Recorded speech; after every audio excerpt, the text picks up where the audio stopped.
शांति। आज 10 अगस्त 2023 बाबा के महावाक्य हैं। बाबा स्मृति दिलाते हैं, भारत में एक परंपरा है, एक रिवाज है, जब कोई मरता है तो उसके नाम का कनागत, श्राद्ध या पितर करते हैं, तो बुलाते हैं आत्मा को, शरीर तो नहीं आता है।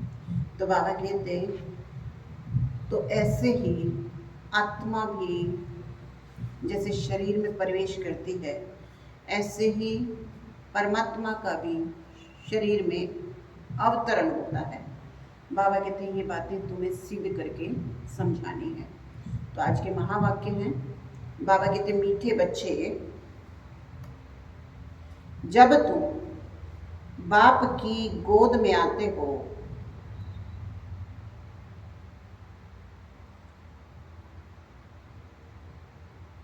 तो ये दुनिया ही खत्म हो जाती है। तुम्हारा अगला जन्म नई दुनिया में होता है। इसलिए कहावत है, आप हुए मर गई दुनिया। प्रश्न है, किस एक रस्म के आधार पर बाप के अवतरण को सिद्ध कर सकते हो? बाबा कहते हैं भारत में हर वर्ष पितृ खिलाने की रस्म चली आई है। किसी ब्राह्मण में आत्मा को बुलाते हैं, फिर उनसे बात करते हैं, उसकी आस पूछते हैं। अब शरीर तो आता नहीं, आत्मा ही आती है। ये भी ड्रामा में नूत है। जैसे आत्मा प्रवेश कर सकती है, वैसे परमात्मा का भी अवतरण होता है। ये तुम बच्चे सिद्ध कर समझा सकते हो। गीत है, मरना तेरी गली में, जीना तेरी गली में, और मरने के बाद चर्चा तेरी गली में। ओम शांति। ये भी गायन है इस समय का, जो फिर भक्ति मार्ग में चला आता है। इस समय जबकि तुम बाप के पास जीते जी मरते हो, तो बरोबर सारी दुनिया ही खत्म हो जाती है। अज्ञान काल में मनुष्य मरते हैं तो इसी दुनिया में जन्म लेते हैं। दुनिया कायम है। कहावत है, आप हुए मर गई दुनिया। परंतु उनके मरने से दुनिया का विनाश नहीं होता। इसी दुनिया में फिर जन्म लेना पड़ता है। तुम मरोगे तो ये दुनिया ही खत्म हो जाएगी। तुम जानते हो हम नई दुनिया में आएंगे, ये सिर्फ तुम ब्राह्मण जानते हो। ईश्वर का बच्चा होने से हमको सतयुग का बर्थ राइट मिलता है, स्वर्ग की बादशाही मिलती है, नरक खत्म हो जाता है। इसमें कोई मेहनत नहीं है, सिर्फ बाप को याद करना है। मनुष्य जब कोई मरते हैं तब उसको कहते हैं राम राम कहो, पिछाड़ी में उठाते समय कहते हैं राम नाम सत्य है। ये भगवान को कहते हैं राम नाम सत्य है, अर्थात परम पिता परमात्मा जो सत्य है उसका ही नाम लेना चाहिए। माला भी राम राम कहकर सिमरते हैं। ये राम नाम की धुनी ऐसे लगाते हैं जैसे कोई साज बजता है। तुम बच्चों को बाप समझाते हैं, कोई भी आवाज नहीं करना, सिर्फ बुद्धि से बाप को याद करना है। तुम जानते हो जीते जी ईश्वर की गोद में आने से फिर ये दुख रूपी दुनिया खत्म हो जाती है। बाबा हम आपके गले का हार बन जाएंगे। गाया भी जाता है रुद्रमाला, राममाला नहीं कहते। तुम रुद्रमाला में पिरोने के लिए इस रुद्र ज्ञान यज्ञ में बैठे हो। कल पहले माफी, दूसरा कोई सत्संग नहीं जहाँ ऐसे समझते हो कि हम ईश्वर बाप के गले में पिरोएंगे। बाप से तो जरूर वर्षा मिलेगा। बाप कौन कहता है? आत्मा। आत्मा में मन बुद्धि है ना, बुद्धि समझती है, फिर कहती है। पहले संकल्प आता है, फिर कर्मेंद्रियों से कहा जाता है। बरोबर हम बाबा के बने हैं, बाबा के होकर रहेंगे इस अंतिम जन्म में। गॉड फादर कहते हैं ना, फिर पूछो तुम्हारे में गॉड फादर की नॉलेज है? तो कहेंगे गॉड तो सर्वव्यापी है। बोलो तुम्हारी आत्मा कहती है परम पिता, तो पिता सर्वव्यापी कैसे होगा? बच्चे में बाप आ गया क्या? बाप को सर्वव्यापी कहना बिल्कुल रोंग है। ये बातें बहुत अच्छी रीति समझकर फिर समझानी है। रुद्र ज्ञान यज्ञ मशहूर है। रुद्र है निराकार, श्री कृष्ण है साकार। आखिर भगवान किसको कहा जाए? श्री कृष्ण को तो कह नहीं सकते। मनुष्य बहुत भोले हैं, कह देते हैं गॉड इज ओमनी प्रेजेंट, भगवान सर्वव्यापी है। बाप तो अपने घर में रहता है और कहाँ रहेगा? अभी बाप इस बेहद घर में आया हुआ है। कौन सा बेहद घर? कलयुगान, जब सारी आत्माएं आई हुई हैं। तो बाबा कहते हैं यहाँ विराजमान है। कहते हैं मैंने इसमें प्रवेश किया है। जैसे ब्राह्मणों में पितरों को बुलाते हैं, समझो कोई अपने बाप के पितर को खिलाते हैं, तो आत्मा कहेगी मैं इनमें आया हुआ हूँ, मैंने इसमें प्रवेश किया है, कुछ पूछना हो तो पूछो। आगे पितरों को बुलाने का रिवाज था। पितर तो आत्मा है ना, पितर को यानी आत्मा को खिलाया जाता है। कहेंगे आज हमारे दादे का पितर है, आज फलाने का पितर है, तो आत्मा को बुलाया जाता है, खिलाया जाता है। समझो किसी का अपनी स्त्री से प्यार है, शरीर छोड़ दिया तो उसकी आत्मा को बुलाते हैं। कहते हैं हमने हीरे की फुल्ली पहनाने का वायदा किया। जो पहले वायदा किया ना वो पूरा नहीं कर पाए, तो क्या कहते हैं हमने हीरे की फुल्ली पहनाने का वायदा किया था। तो ब्राह्मण को बुलाकर उनको हीरे की फुल्ली पहनाते हैं। बुलाया तो आत्मा को, शरीर थोड़े ही आएगा। ये रस्म भारत में है। जैसे तुम सूक्ष्म वतन में जाते हो, कोई मर गया उसका भोग लगाते हो, तो सूक्ष्म वतन में वो आत्मा आती है। यह है बिल्कुल नई बात। जब तक कोई अच्छी रीति समझ ना जाए तब तक मनुष्यों को संशय पड़ता है कि क्या करते हैं। ब्राह्मणों की रस्म रिवाज देखो कैसी है। सभी मंदिरों में भोग लगाते हैं, पितर को भोग लगाते हैं, गुरु नानक की आत्मा को भी भोग लगाया। अब वो कहाँ है ये समझ नहीं सकते। तुम तो जानते हो जिन्होंने धर्म स्थापन किया है वो सब यहाँ हैं। जैसे बाबा कहते मैं ब्राह्मण धर्म स्थापन करता हूँ, ये तो पतित पावन है। पावन आत्मा आकर धर्म की स्थापना करती है, परंतु सतो प्रधान आत्मा को फिर सतो रजो तमो में आना है। इस समय सब आत्माएं कब्र दाखिल है। बाबा है पतित पावन, वो कभी कब्र दाखिल नहीं होते। मनुष्यों को पतित पावन नहीं कहेंगे। पतित पावन माना सारी दुनिया का पतित पावन। पतित दुनिया को पावन बनाने वाला एक बाप के सिवाय कोई हो ही नहीं सकता। वो तो आते हैं अपने अपने धर्म की स्थापना करने। क्रिश्चियन धर्म का सारा सिजरा वहाँ है। पहले क्राइस्ट आया, फिर उसके पिछाड़ी सब आते हैं, वृद्धि को पाते रहते हैं। वो कोई पतित को पावन नहीं बनाते, नंबरवार उनों की संख्या आती है। पतित पावन इस समय चाहिए जबकि सब कब्र दाखिल हो जाते हैं। सबको पावन बनाने वाला है ही एक। ये तुम समझते हो बरोबर। इस समय सारी दुनिया जड़जड़ीभूत है। बनैन ट्री का मिसाल है, बहुत बड़ा झाड़ है, उसका फाउंडेशन सड़ा हुआ है, बाकी टाल टालियां सारी खड़ी हैं। ये भी झाड़ है। देवी देवता धर्म का जो फाउंडेशन है उसकी जड़ एकदम कट गई है, बाकी सब हैं। बीज हो तो फिर से स्थापन करें। बाप कहते मैं आकर फिर से स्थापना कराता हूँ।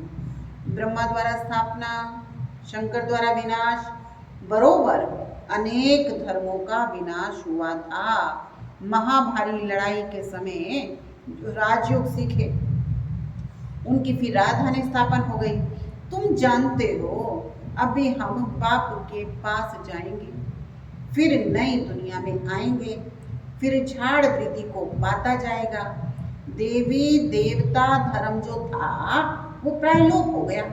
बाप कहते मैं फिर से आकर आदि सनातन देवी देवता धर्म की स्थापना करता हूँ। भारत जो ऊंचते ऊंच था उसको अब ग्रहण लगा हुआ है।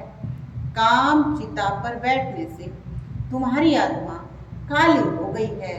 अब तुम ज्ञान चिता पर बैठ गोरे बनते हो। तुम जो श्याम बन गए थे, श्याम को सुंदर बनाने वाला है परम पिता परमात्मा। उनकी श्रीमत मिलती है। परम पिता परमात्मा की आत्मा एवर प्योर गोरी है, आत्मा में खाद पड़ती है सोने का मिसाल। अभी तुम जानते हो इस पुरानी दुनिया का विनाश होना है, सभी का मौत है, फिर तुमको कहने वाला कोई नहीं रहेगा। राम राम कहो। अब देखो नेहरू मरा तो उसकी राख को सब जगह गिराया, समझा अच्छी खाद मिलेगी। झाड़ में कीड़ा पड़ जाता है तो उसमें राख डालते हैं। अभी सारी पृथ्वी को कितनी राख मिलेगी। बड़े बड़े सन्यासी महात्मा मरते हैं तो उन्हों की राख ऐसे नहीं डालते हैं। सबसे उत्तम है सन्यासी। अभी तो कितने मरेंगे, कितनी खाद मिलेगी, तो क्यों नहीं फर्स्ट क्लास अनाज आदि देगी। सतयुग में सब हरे भरे सब्ज होते हैं। इस सृष्टि को नया बनाने में टाइम लगता है। बाबा कहते हैं तुम विचार करो। तुम सूक्ष्म वतन जाते हो, कितने बड़े बड़े फल दिखाते हैं, सुबी रस पिलाते हैं। बाबा कहते वो कितनी अच्छी अच्छी चीजें निकलेंगी नई दुनिया के लिए। खाद पड़कर सारी दुनिया नई हो जाएगी। सूक्ष्म वतन में बैकुंठ का सूबी रस तुमको पिलाते हैं, बगीचे का साक्षात्कार कराते हैं। बच्चों ने साक्षात्कार किया है, सूबी रस पी कर आते हैं। प्रिंस प्रिंसेस बगीचे से फल ले आते थे। अब सूक्ष्म वतन में तो बगीचा हो नहीं सकता, जरूर बैकुंठ में गए होंगे।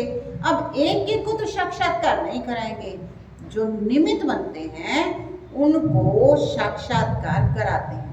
हो सकता है तुम भी अगर याद में रहो और बाबा के बच्चे बन करके रहो तो पिछाड़ी में तुमको भी साक्षात्कार हो जाए। ये तो पहले गौशाला बननी थी, भट्टी में पकना था तो बहुत आ गए। बच्चों को समझाया है, सिर्फ लिटरेचर देने से समझ नहीं सकेंगे, समझाने वाला टीचर भी चाहिए। टीचर सेकंड में समझाएगा। ये तुम्हारा बाबा है, ये तुम्हारा दादा है, ये बेहद का बाप, स्वर्ग का रचयिता है। सिर्फ कोई को लिटरेचर दिया तो फेंक देंगे, कुछ भी नहीं समझेंगे। इतना जरूर समझाना है, बाप आया है, ये ढिंडोरा पिटवाना तुम्हारा फर्ज है। बरोबर यादव गौरव भी हैं, महाभारी लड़ाई भी सामने खड़ी है, जरूर राजयोग सिखलाने वाला भी है, जरूर स्वर्ग की स्थापना भी होगी। एक धर्म की स्थापना, अनेक धर्मों का विनाश। तुम जानते हो हम नर से नारायण, नारी से लक्ष्मी बनते हैं।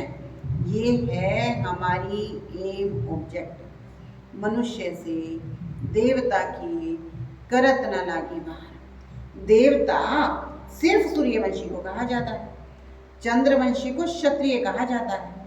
पहले तो देवता बनना चाहिए ना पास होने से क्षत्रिय बन जाते हैं। तो बाप कहते मीठे मीठे सिकिलदे बच्चे, कितने ढेर सिकिलदे बच्चे हैं। देखो किसी का बच्चा गुम हो जाता है, 6-8 मास के बाद आकर मिलता है, तो कितना प्यार से आकर मिलेगा, बाप को कितनी खुशी होगी।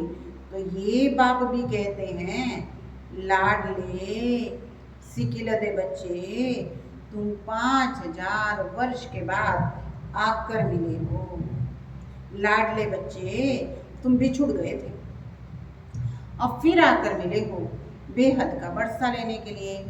DT world sovereignty is your God fatherly birth right. बाबा तुमको बेहद की बादशाही देने आया है। ये है हेवनली गॉड फादर। कहते हैं तुम बच्चों के लिए कितनी बड़ी सौगात लाई है, परंतु इतना लायक बनना है, श्रीमत पर चलना है। मम्मा बाबा कहकर अगर भूल जाएं या फारकती दे दे तो गले का हार नहीं बन सकेंगे। बच्चों को कितना प्यार किया जाता है, बाप बच्चों को सिर पर रखते हैं। बेहद के बाप के कितने बच्चे, बाबा कितना उच्च माथे पर चढ़ाते हैं, पाँव में जो गिरे हुए हैं उन्हों को माथे पर चढ़ाते हैं। तो कितना खुशी में रहना चाहिए, श्रीमत पर चलना चाहिए। एक की श्रीमत पर चलना है, मन मत पर चला तो मरा। श्रीमत पर चलेंगे तो श्रेष्ठ ते श्रेष्ठ देवता बनेंगे। बाबा पूछते हैं कितने नंबर से पास होगे? बाप कहते हैं सूर्यवंशी बनो तो मम्मा बाबा को फॉलो करना पड़े, आप समान स्वदर्शन चक्रधारी बनाना है। शिव बाबा के आगे लेकर के आते हैं तो बाबा पूछते हैं कितनों को आप समान बनाया है? कितने मजे की बात है, तुम ही समझ सकते हो।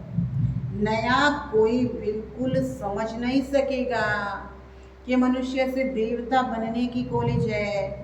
कोई को तो 7 रोज में अच्छा रंग चढ़ जाता है, कोई को बिल्कुल नहीं चढ़ता, बहुत मेहनत करनी पड़ती है। पहली बात बच्चों को समझाई है, पहले सबको बोलो बेहद के बाप को जानते हो? तो कहते हैं हाँ वो तेरे में भी है, वो मेरे में भी है, सर्वव्यापी। फिर तो पूछने की दरकार ही नहीं। जब बाप कहते हो तो बाप तुम्हारे में और मेरे में कैसे हो सकता है? बाप से तो वर्षा लिया जाता है। तो पहले अलफ पर समझाओ। बाप कहते हैं मेरे सिकिलदे बच्चे, ऐसे कोई साधु सन्यासी कह ना सके। तुम जानते हो बरोबर हम शिव बाबा के सिकिलदे बच्चे हैं। 5000 वर्ष के बाद आकर मिले स्वर्ग का वर्षा लेने के लिए। जानते हो हम ही स्वर्ग के मालिक थे, फिर हम ही बनते हैं। स्वर्ग में जाना है जरूर, फिर पुरुषार्थ अनुसार उच्च पद पाना है। अच्छा मीठे मीठे सिकिलदे बच्चों प्रति माता पिता बाप दादा का याद प्यार और गुड मॉर्निंग। रूहानी बाप की रूहानी बच्चों को नमस्ते। हम रूहानी बच्चों की रूहानी बाप दादा को याद प्यार गुड मॉर्निंग नमस्ते ओम शांति। आज धारणा के लिए मुख्य सार, माता पिता को फॉलो कर आप समान बनाने की सेवा करनी है। स्वदर्शन चक्रधारी बनना और बनाना। सेकंड है बाप के गले का हार बनने के लिए बुद्धि से बाप को याद करना है, आवाज नहीं करनी है, याद की धुन में रहना है।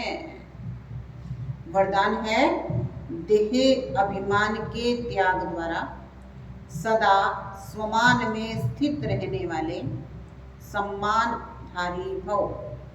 देह अभिमान के त्याग द्वारा सदा स्वमान में स्थित रहने वाले सम्मानधारी भव। जो बच्चे इस एक जन्म में देह अभिमान का त्याग कर स्वमान में स्थित रहते हैं, उन्हें इस त्याग के रिटर्न में भाग्य विधाता बाप द्वारा सारे कल्प के लिए सम्मानधारी बनने का भाग्य प्राप्त होता है।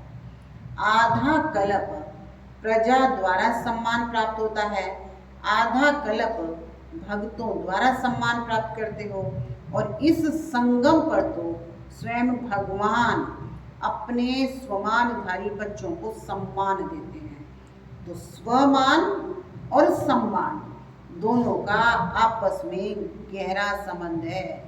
स्लोगन है, हर कदम में बाप की, ब्राह्मण परिवार की दुआएं लेते रहो तो सदा आगे बढ़ते रहोगे। तो आज का होमवर्क है, मैं स्वमान में स्थित रहकर सबको सम्मान देने वाली श्रेष्ठ आत्मा हूँ। क्या हूँ मैं स्वमान में स्थित रहकर सबको सम्मान देने वाली श्रेष्ठ आत्मा हूँ। ओम शांति।